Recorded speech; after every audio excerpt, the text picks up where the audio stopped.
கடலூர் மாவட்டம் இன்று காலையிலிருந்து சுமார் இப்போ சரியாக ஒரு 4:30 மணி ஆகுது. இன்றைக்கி 29ஆம் தேதி. இந்த குளம் பாருங்கள் அப்படியே நிரம்பிட்டு வருது. ஆனால் பெஞ்ச மலைக்கு இது வடியணும், ஃபுல்லாக ரொம்ப வரணும். சரியான முறையில் தண்ணி போகாத காரணத்தினால அந்த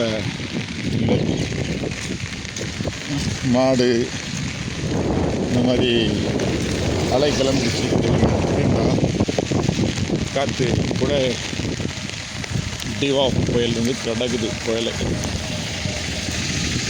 அதனால் எல்லாம் ஃபுல் காற்றுலாம் பறக்க ஆரம்பிச்சிருச்சு. மழை காலிலேருந்து இப்படியே தான் வேகமான மழை எதுவும் இல்லை. இப்போ தான் காற்று வேகமாக காலைல ஒரு டைம் அடிச்சுது. இப்போ கடக்க போகிற நேரத்தினால ஃபுல்லாக காற்று அடிக்குது.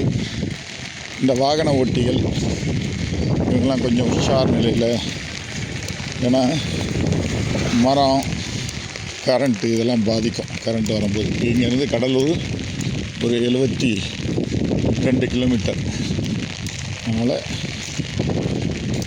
இன்னும் சரி ஒரு 2-3 மணி நேரத்தில் இன்னும் அதிகமாக இருக்கும்னு நினைக்கிறோம். ஒரு குளிர்நிலை ஏற்படுத்தி எல்லா மாவட்டமும் தமிழ்நாடு முழுக்க எல்லா இடத்துலையும். இது ஒரு குளம் பாருங்கள், அங்கே தண்ணி பாருங்கள். இதில் தான் தண்ணி போகணும். தண்ணி அங்கங்கே தேங்கி நிற்கிது. வாய்க்கால் கரெக்டான முறையில் இல்லை. அதனால் இந்த நிலை. எல்லாருமே கொஞ்சம் தெளிவாக அவங்கவுங்க ஒரு வீடு கட்டுறீங்கன்னா, வீடு கட்டுறீங்க 50 லட்ச ரூபா போட்டு வீடு கட்டுவோம். தண்ணி போகிறதுக்கு சரியான முறையில் வாய்க்கால் இருக்காது. கவர்மெண்ட்டு செய்யலைன்னு சொல்லி குறை சொல்லுவேன். இந்த தண்ணி போகிற விதிமுறையை இந்த மாதிரி மழை காலத்தில் தான் பேரிடர் மீட்புன்னு சொல்லிட்டு அந்த பேரிடர் மீட்பு குழுவை நம்ம கொண்டு வருவோம். இதெல்லாம் முந்திரிச்சிடுவோம், தண்ணி போதுன்னுவோம்.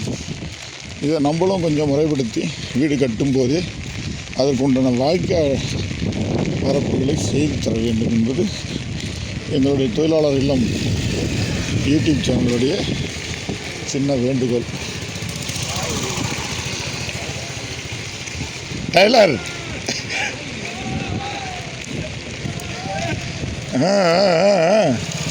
வரேன், போங்க வரேன்.